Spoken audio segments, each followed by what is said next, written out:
inaabangan ngayon ang paglalayag ng ika-4 na Atin-Ito Coalition patungong West Philippine Sea. Para sa update, magbabalita live si Mobile Journal Arles de los Santos. Arles?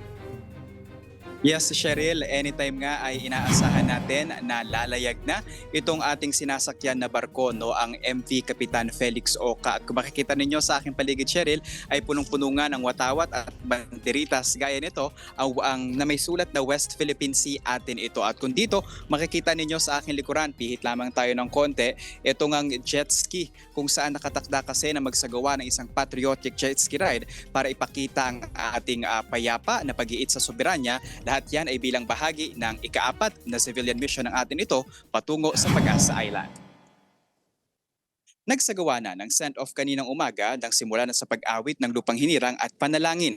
Present ang tinatawag na West Philippine Sea Block ng Kongreso gaya ni na former Congressman Eric Tañada at Akbayan Party List Representative Percy Sendanya kung saan pinapakay nila dito ang magdala ng pagkain, krudo at alalay sa halos 500 Pilipino sa Pag-asa Island na apektado rin ng mahal na presyo ng petrolyo. Magkakaroon din ng medical outreach at pagtatanghal sa isla.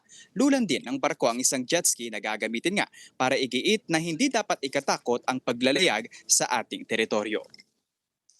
Cheryl, inaasahan nga no natatagal ng 6 na araw itong coalition civilian mission patungo doon sa Pag-asa Island na tatakbo mula April 30 hanggang May 5, 2026. Yan muna ang latest. Cheryl.